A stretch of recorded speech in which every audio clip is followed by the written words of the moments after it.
Hello and welcome to Twist List. Today we are looking at 10 bizarre times marijuana showed up in history. Love it or hate it, marijuana has been a large part of society since ancient times.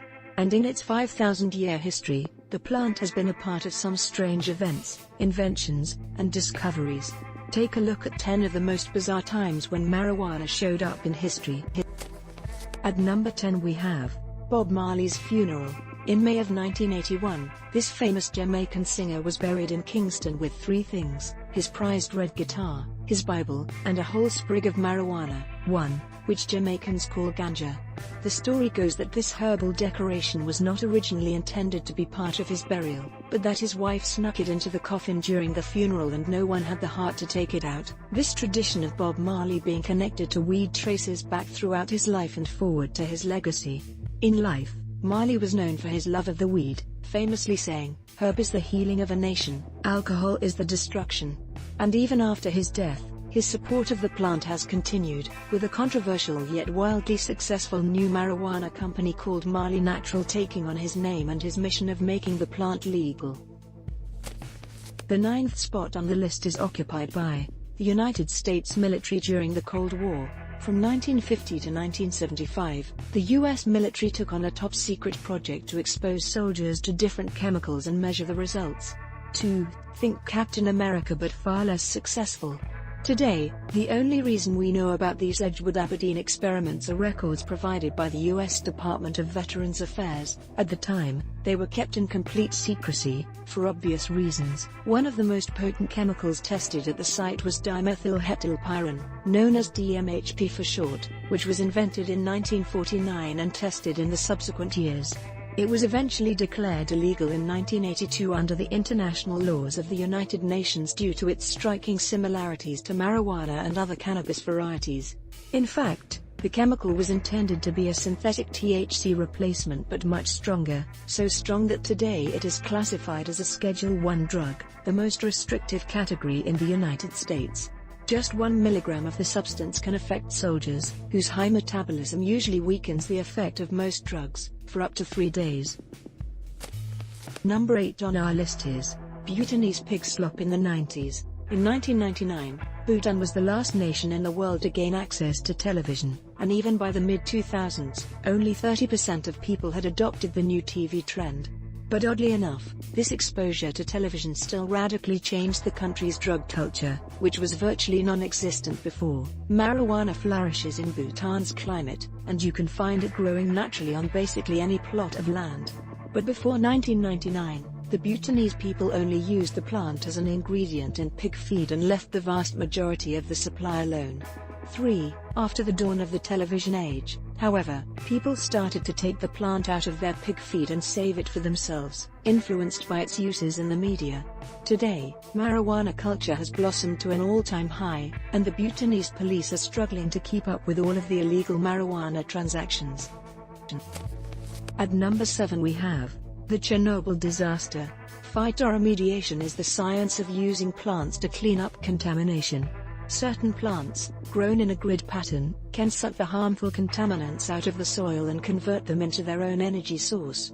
Oftentimes, disaster recovery companies use this technique on the outskirts of a disaster zone, where concentration levels are low, and heavy machinery will be too destructive to the ecosystem. After the Chernobyl incident in 1986, scientists noticed that the radiation from the disaster had spread into the surrounding rural areas and had contaminated the soil. To combat this, they employed the process of phytoremediation. But since typical plants were not strong enough to clean up the vast amounts of damage, the Ukraine's Institute of Bast Crops decided to plant cannabis on the site. A study from Colorado State University explains that marijuana was a logical choice in this situation because of its short growing season, uncanny ability to absorb chemicals, and 8-foot-long roots that reach deep into contaminated soil. Number 6 on the list is Shakespeare's pipe. Many Shakespeare scholars see blatant drug references in some of his poetic works, such as Sonnet 76, which talks about a noted weed and a compound strange. But until recently, a real-life link between Shakespeare and cannabis had not been discovered. That all changed when a team of South African scientists decided to study 24 fragments from his pipe and test their chemical properties. After using gas chromatography on each fragment, they discovered that 8 pieces had remnants of cannabis. 5. And interestingly, much of this marijuana was traced back to Shakespeare's own garden. The same study predicts that in the coming years, there will be more excavations proving that smoking a variety of plants was quite common among men of Shakespeare's stature.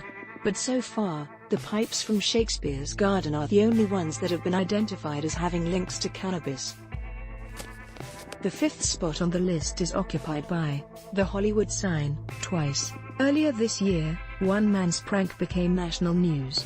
Using curtains to modify the letters, 30-year-old Zachary Fernandez changed the Hollywood sign to read Hollyweed in an effort to bring positivity into the world. 6. He has since been arrested on charges of misdemeanor and vandalism. But what most people do not know is that Fernandez intended this as an homage, not a prank. In 1976, prankster Danny Finegood modified the Hollywood sign in the same way in response to the recent passage of more permissive laws regarding marijuana in California. As a matter of fact, California's marijuana laws have gone between Hollywood and Hollyweed several times in its history. The call to make cannabis illegal actually came from California first, with white citizens claiming that Hispanic immigrants were committing crimes due to the crop's influence. But ironically, California was also the first state to make medical marijuana legal in 1996, and today its views on the plant remain liberal. Number 4 on the list is India's Holi festival. Holi is an annual religious tradition in India that celebrates the arrival of spring. One of the most well-known traditions from the festival is the throwing of colored pigments to represent fertility and new beginnings. Aside from this event, Holi contains thousands more religious traditions that have been passed down through time. One of these important Holi traditions that most Westerners do not know about is bhang. This compound, made from crushing the buds of cannabis plants, is the main ingredient in thandai, the religious alternative to alcohol. 7. Even in ancient times, the people of India recognized marijuana's effect on behavior and made thandai the official drink of the festival so people would become more engaged in the celebration. It also doubles as a way to get friends and family together, since the process of making bhang requires many people to crush the plant into the right size. Today, the connection between Holi and bhang still exists, even though cannabis is technically illegal in India. At the 3rd place we have ancient Chinese fabric.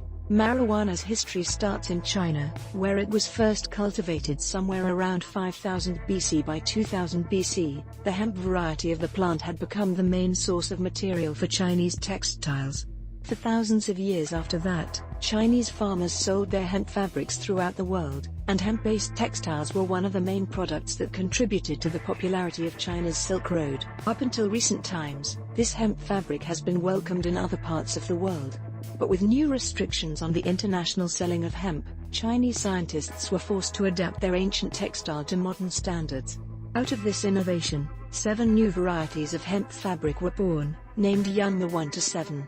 8. They all meet the international standards for cannabis content while still retaining the properties and texture of original hemp fabric. As of right now, these fabrics are being legally bought and sold all over the world.